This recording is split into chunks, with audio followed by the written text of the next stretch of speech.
This video is a little bit of a digression from our usual trip reports.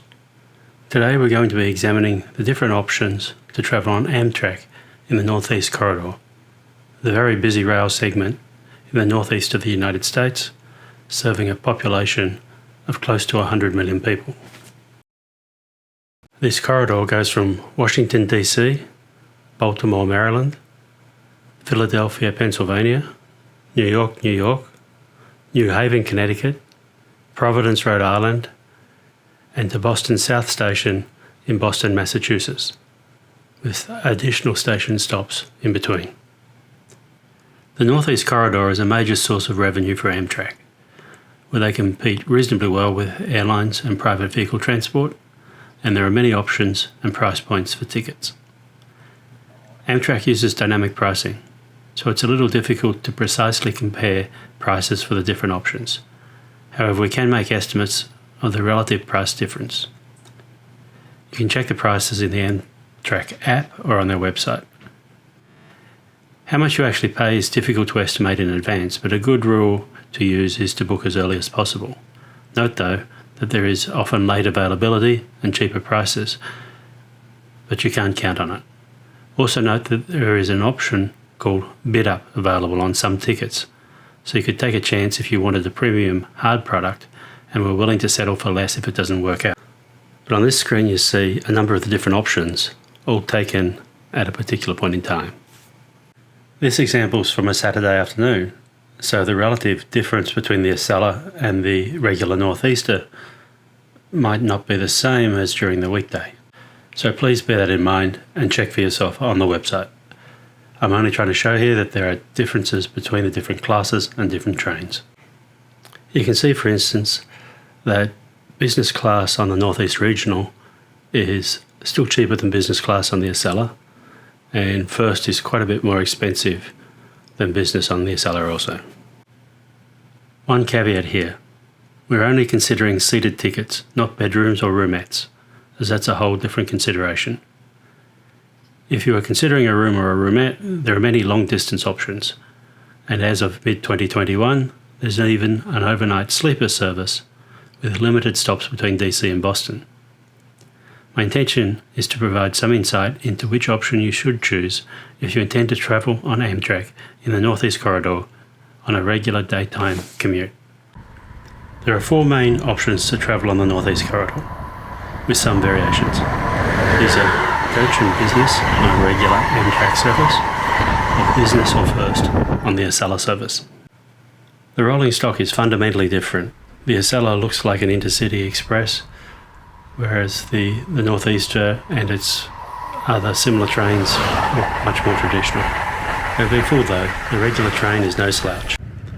This reading is from the Northeaster, and you can see that we do 110 miles per hour, so it's not that much slower than the Acela. The Acela's top speed is rated at 150 miles per hour and the Northeaster is at 125. Okay, let's have a look at this seating. This is the regular Amtrak coach class with 2x2 seating. As you can see, plenty of space. People are working on their laptops and much more room than coach in flying or even in some cases business class. They're not lie-flat seats, but there is plenty of room. There's a fold-down table for each seat, and there's also a power outlet for each seat. Note that the power outlet is on the wall, so you might need to run your cable across the adjoining passenger. Also note that there's an open rack for your carry-on baggage above the seats, and there's an area at the back of the carriage for larger items. This is the business class seat, more legroom, slightly more comfortable seat possibly, but definitely more legroom.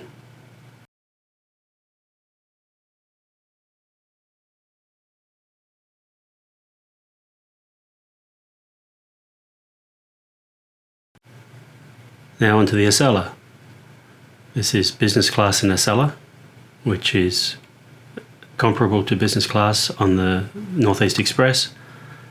You'll see that the overhead bins are closed and don't really have any space in the carriage for any luggage. There's also no checked luggage on the Acela, which is an important consideration if you're coming into the airport with a lot of luggage and want to jump on the train. But in common with the business class on the Northeaster, it's supremely comfortable. And finally, we have the first class on the Acela, the creme de la creme. This is a 2+1 configuration. The seats are gigantic and there's plenty of space. You see there's also some 4-seater configurations, 2-seaters and 1-seater. All chairs can be swiveled so that they're facing the direction of travel. So a very flexible design and very comfortable. And as you can see, lots and lots of space. So how do the rides compare? This is the Northeaster going at about 110 miles per hour, a little bumpy. And this is the Acela at 135, 136 miles per hour. A little bumpy as well, but it is going at quite a clip. For the record, that's a soda water, but do note that on the Acela first class, there is 1 alcoholic drink included in your ticket price. So a quick note about maximum speed and trip duration. The Northeaster is slightly slower than the Acela. Top speed is 125 miles an hour, and it regularly hits 117, 118, as we can see here outside Croydon. The Acela's top speed is faster, and here you see 135 outside Princeton. However, it doesn't make that much of a difference to the overall journey time. The Acela makes fewer stops, and sometimes that can be a bit of a hassle. For instance, the Acela very rarely stops at Newark Liberty Airport or at Trenton. So decision time. Which option should you choose if you're travelling on the Northeast Corridor? The first consideration is, does the train actually go where you want to go? The Acela has a very limited number of stops.